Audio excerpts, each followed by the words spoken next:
मज़ार है हज़रत औरंगज़ेब आलमगीर रहमतुल्लाह अलैह की है।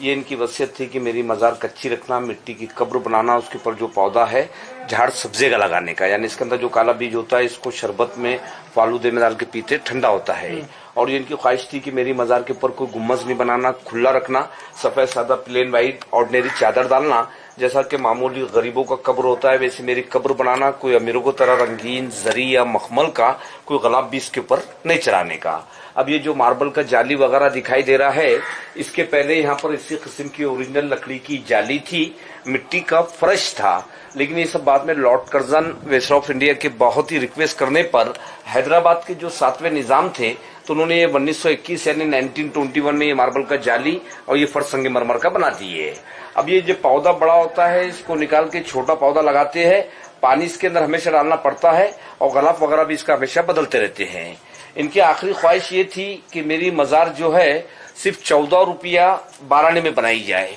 क्योंकि उस जमाने के अंदर ये पूरे हिंदुस्तान के शहंशाह रहने के बाद ये अपने हाथ से टोपियां सीते थे, कुरान शरीफ की नकल करते थे ये। तो उस जमाने में कुरान शरीफ की लिखाई का इनके पास 350 रुपया बैलेंस था, लेकिन इन्होंने कहा था कि वो 350 रुपये भी मेरी मज़ार में नहीं लगाना, क्योंकि हो सकता है कि भाई मैं भी एक इंसान हूँ, मुझसे कुरान शरीफ लिखने में अगर कुछ भी ज़ेर या ज़बर में गलती हुआ होगा तो उसका जवाब अल्लाह तबारक ताला के पास देना पड़ेगा। इसलिए सब पैसा उन्होंने गरीबों में और फकीरों में तकसीम कर दिए थे। और जो टोपी सिलाई का 14 रुपया 12 आना इनके पास बैलेंस था, तो उन्होंने अपने बड़े फर्जंद को बुला के ये वसीयत किए थे कि चाहे मेरी मज़ार कैसी भी बने उसी पैसे में मेरी मज़ार बनाना, कोई हुकूमत का पैसे इसके अंदर नहीं लगाने का।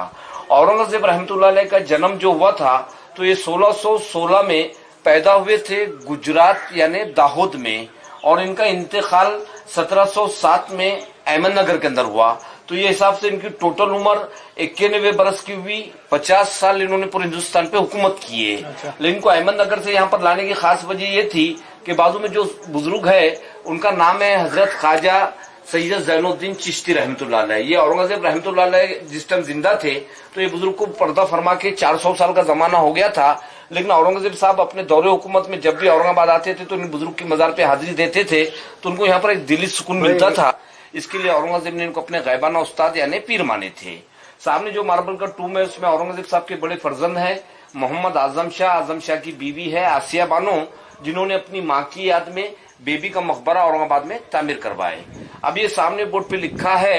हुवल हय्युल क़य्यूम, अरबी लफ्ज है, इसका मीनिंग ये होता है कि रहने वाली जात सिर्फ अल्लाह पाक की है, उसके सिवाय कोई भी जिंदा नहीं रहेगा, सबको एक दिन फना होना है। उसके नीचे औरंगज़ेब रहमतुल्लाह अलैह का असली नाम है अबुल मुज़फ़्फ़र मोहियुद्दीन मोहम्मद, लेकिन जब ये तख्त पे बैठे तो उनको खिताबत दिए गए थे औरंगज़ेब बहादुर आलमगीर बादशाह।